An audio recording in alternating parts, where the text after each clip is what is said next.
Tubaddeko nnyo okulaba nti tuno bannaffe baafuna obulamu bwabwe kintu kya kasasiro. Kasasiro afuuse kasasiro essaawa ya leero. Tuba tumuyiwa kiteezi naye kiteezi baagaanye. Kasasiro abembedde mu kibuga Kampala atandise okwogeza bannakampala ebiwanvu n'ebimpi ng'okuva ow'ekiteezi lwe yabumbulukuka natta abantu. Abakulu mu kitongole kya KCCA babutaabutana bubutaabutanyi kuba buli gye baba baagala okumutwala bamubagobya nga kati buli omu waasanga wamusuula. Olunaku olw'eggulo abakulu mu gavumenti abakulembeddwamu omumyuka wa Ssaabaminisita asooka Right Honorable Rebecca Alitwala Kadaga basisinkanye okuteesa ku nsonga ya kasasiro nga basazeewo bagire nga bamuyiwa emenvu ekiri mu munisipali ey'e Nansana nga batereeza ekitundu ky'ekiteezi nga mu ngeri y'emu bakkiriziganyizza n'omubaka wa Mukono North bamuyiwe mu bitundu eby'Emukono okumala ebbanga eritali ggere nga bwe bateekateeka emenvu. Wabula abakulembeze b'ebyalo mu Kampala bagamba nti aba KCCA be baviiriddeko kasasiro okubembera ku nguudo nga ssentebe w'ekyalo Kasaato ekiri mu Kisenyi nga yenkooyoyo Sande Kiwana agamba nti bo ng'abakulembeze ba wansi babalese ebbali mu nsonga eno. Tubaddeko nnyo okulaba nti tuno bannaffe baafuna obulamu bwabwe kintu kya kasasiro. Kasasiro afuuse kasasiro essaawa ya leero. Tuba tumuyiwa kiteezi naye kiteezi baagaanye. Entebe baatusaasidde, Emukono baagaanyeeyo. Gavumenti yennyini kasasiro ya leero erina okubeera nga etunuulira kasasiro.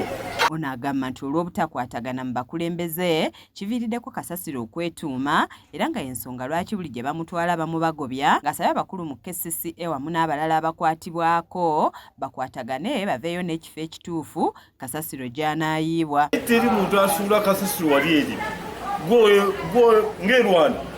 Abantu twagenda e Rwanda okuyiga naye butuyinza kuddayo kasasiro n'omusuula wali eri naye oli n'ali aliemu n'alisuulawa. Kati abavubuka emitwe emito gye tuliko tunaabayigiriza tutya? Emisaala gigaanye bayera ne baba emyezi 6 ate nga babasasula tega basasula mayumba ne gye bava. Kati abavubuka otowula entiro tebabba. N'olwekyo buli muntu yenna ali mu ggwanga ate mwasoma naye tunuulira abavubuka twabanyonyeza abayole kasasiro.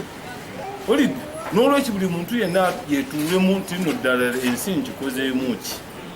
Bwe twogeddeko n'amyuka omukubiza w'olukiiko lw'abakansala ku lukiiko lwa KCCA nga Honorable Masulu Masaba ategeeza nti KCCA tekyalina nsimbi zimala kukola ku nsonga ya kasasiro nga y'ensonga lwaki omulimu gw'okuyoola kasasiro baggwa abalina obusobozi babayambeko. Gavumenti yaffe tugimanyi olaba gavumenti terina busobozi bumaneginga kasasiro nebwejjako nebuwa abantu sekinnoomu era ne mu kanso twabyogera twakuba omulanga batuyambe tetulina busobozi era ekyo kyo tulina okukikkiriza abantu ba sekinnoomu be balina otuyamba.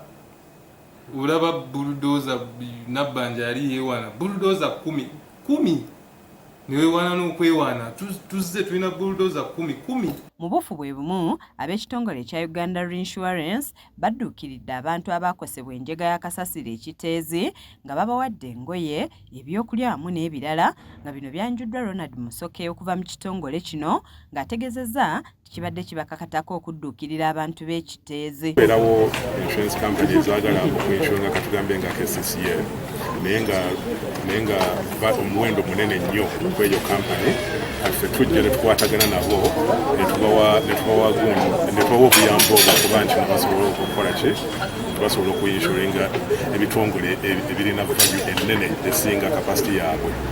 Mirimu Kenneth yakusakidde eggulire lino ku lwa KSTV Agaleero.